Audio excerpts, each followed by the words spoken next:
दौरान अमित शाह ने विपक्ष को भी घेरा और उस सवाल का भी जवाब दिया जिसमें विरोधी दल केंद्र सरकार पर विपक्षी नेताओं के खिलाफ एनफोर्समेंट डायरेक्टोरेट और सीबीआई रेड के आरोप लगाते आ रहे हैं। अमित शाह ने कहा कि विपक्ष चाहता है कि ईडी राजनीतिक दलों के खिलाफ कार्रवाई ही न करे।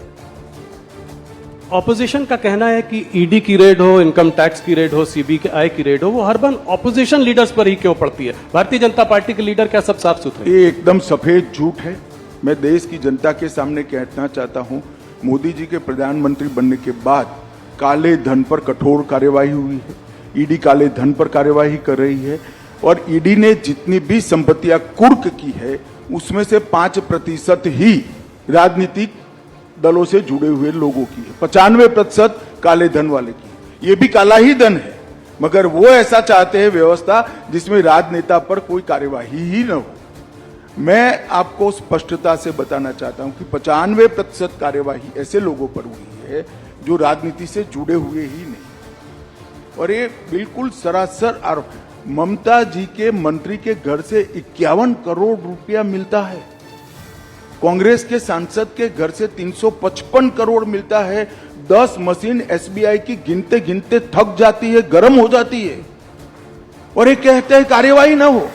भैया, कार्यवाही का सवाल मत उठाओ। तेरे सांसद के घर से 350 करोड़ कहां से आया, वो सबसे बड़ा सवाल है। ममता के मिनिस्टर के घर से 55 करोड़ कहां से आया, वो बड़ा सवाल है।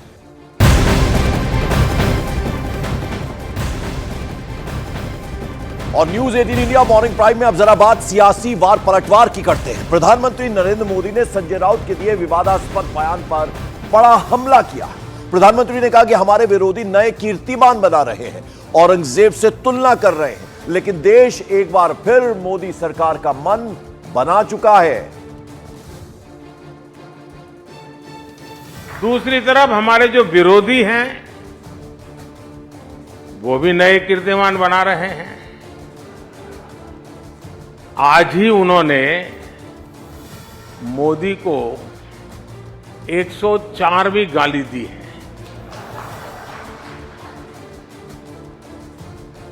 औरंगजेब कहकर नवाजा गया है। मोदी की खोपड़ी उड़ाने का ऐलान किया गया है।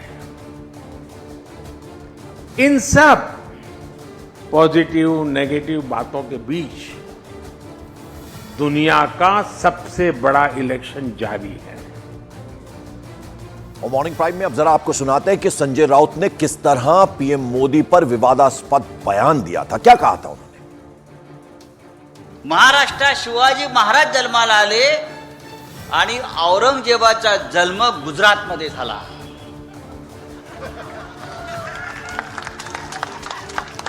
गुजरातमध्ये जिथे मोदी जन्माला आले त्याच्या बाजूला दाहोद नावाचं गाव आहे,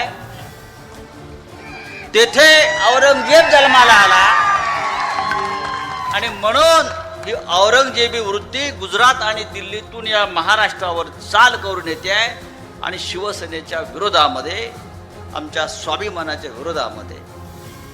तो प्रधानमंत्री नरेंद्र मोदी पर विवादास्पद बयान देते हुए संजय राउत ने कहा कि महाराष्ट्र में शिवाजी महाराज का जन्म हुआ और गुजरात में औरंगजेब का जन्म हुआ। गुजरात में जहां मोदी का जन्म हुआ उसके ठीक बगल में दाहोद नाम का गांव है, वहां औरंगजेब का जन्म हुआ था। इसलिए यह औरंगजेब की प्रवृत्ति गुजरात और दिल्ली के माध्यम से महाराष्ट्र पर हमारी शिवसेना और महाराष्ट्र के स्वाभिमान के खिलाफ साजिश करते हुए आ रही है, यह कहा संजय राउत ने। और मॉर्निंग प्राइम में अगली बड़ी खबर आपको बता दें, यूपी सरकार में मंत्री और बीजेपी नेता दानिश आजाद अंसारी ने कहा है कि विपक्ष पूरे तरीके से हताश हो गया है, उनके पास कोई मुद्दा ही नहीं है। आज विपक्ष के पास कोई एजेंडा नहीं और बहुत हताशा भरा विपक्ष का व्यवहार है आज के डेट में। और विपक्ष, अगर विपक्ष वाकई सही मुद्दों पे लड़ाई लड़े तो उसके पास कोई मुद्दे नहीं है। ना रोजगार का कोई मुद्दा उनके पास है, ना ही सुरक्षा का कोई मुद्दा उनके पास है, ना ही उद्योग कल कारखाने का मुद्दा उनके पास है, क्योंकि इन तमाम मुद्दों पे मोदी जी ने ईमानदारी से बीते 10 सालों में काम किया। हमारे देश की क्षमताओं को बढ़ाने के लिए 10 सालों में काम किया, हमारे देश को विकास की तरफ आगे जोड़ने के लिए 10 सालों में काम किया। तो आज एक तरफ विपक्ष हल्की राजनीति करके अपने आप को जो है क्या साबित करना चाहते हैं, उन्हीं से पूछना पड़ेगा। और उद्धव ठाकरे ने क्या किया?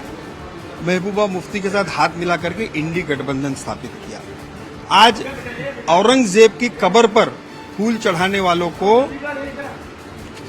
वालों के साथ गठबंधन अगर किसी ने किया तो उद्धव ठाकरे ने किया है। मुंबई 93 ब्लास्ट के आरोपी याकूब मेमन, उसकी कब्र का सुशोभीकरण अगर किसी ने किया है तो वो उद्धव ठाकरे ने किया है। जिस प्रकार से औरंगजेब ने सत्ता स्थापन करने के लिए अपने पिता को कैद में रखा, अपने भाइयों का कत्ल किया, वही चीज उद्धव ठाकरे ने राज ठाकरे के साथ करके सत्ता स्थापन करने का प्रयास किया। इस महाराष्ट्र में अगर कोई सबसे बड़ा सत्ता पिपासु औरंगजेब के बाद है तो वो सिर्फ और सिर्फ उद्धव ठाकरे है।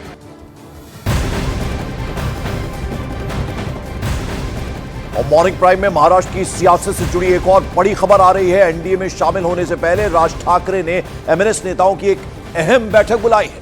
इस बैठक में दिल्ली में राज ठाकरे पार्टी के नेताओं से जो उन्होंने मुलाकात की है, इस बात पर चर्चा करेंगे कि जो दिल्ली में अमित शाह से उन्होंने मुलाकात की, वहां उनकी क्या बात हुई अमित शाह से। इसके बाद बैठक में यह भी फैसला होगा कि एनडीए में महाराष्ट्र नवनिर्माण सेना शामिल होगी या फिर नहीं शामिल होगी।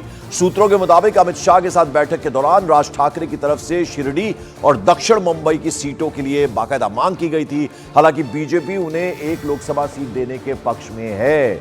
2 सीटों की मांग की गई थी। ये आप तस्वीर देख रहे हैं अब से कुछ दिन पहले की, जब अमित शाह से दिल्ली में मुलाकात की थी राज ठाकरे ने। विवेक गुप्ता मेरे सहयोगी सीधे मुंबई से हमारे साथ। विवेक, ये जो बैठक हुई है अमित शाह से राज ठाकरे की दिल्ली में, अब अपने पार्टी के नेताओं से उस पर मंथन होगा। कल भी ये बैठक हुई थी, उसके बारे में क्या जानकारी, और आज फिर से बैठक होगी और फिर उसके बाद डिसीजन लिया जाएगा कि एनडीए में शामिल होना है या फिर नहीं। क्या जानकारी आपके पास? देखिए पंकज, जिस तरीके से राज ठाकरे की गृह मंत्री अमित शाह के साथ मीटिंग हुई है तो ये 95% 99% कंफर्म होता जा रहा है कि राज ठाकरे एनडीए में शामिल हो रहे हैं। बस सवाल यह है कि आखिरकार वो कौन सी सीट पर अपना उम्मीदवार उतारेंगे। जिस तरह से आपने और हमने पहले भी बताया था कि राज ठाकरे 2 सीटों की मांग कर रहे हैं महाराष्ट्र की 48 सीटों में से। पहली सीट मुंबई दक्षिण और दूसरी सीट वो सीडी लोकसभा सीट मांग रहे हैं। लेकिन जो जानकारी हमें मिल रही है कि इस पर बीजेपी 2 सीट शायद नहीं दे, या फिर जो महायुति है वो 2 सीट ना दे। एक सीट राज ठाकरे को मिल सकती है, वो मुंबई दक्षिण की मिल सकती है। और मुंबई दक्षिण पूरे 48 सीटों में से सबसे ज्यादा महत्वपूर्ण और हाई प्रोफाइल सीट मानी जाती है। और वहां पर जो मराठी वोटर्स है वो बहुत ज्यादा है, इसलिए राज ठाकरे को बीजेपी में शामिल किया जा रहा है ताकि जो मौजूदा सांसद हैं उद्धव गुट के बिल्कुल। और वैसे भी विवेक, राजनीति अगर हम पॉलिटिक्स की बात करें तो परसेप्शन भी एक बड़ी चीज होती है उसमें। तो ऐसे में ठाकरे परिवार के राज ठाकरे अगर एनडीए में शामिल होते हैं तो एक ना एक तरीके से वो जवाब होगा उद्धव ठाकरे को।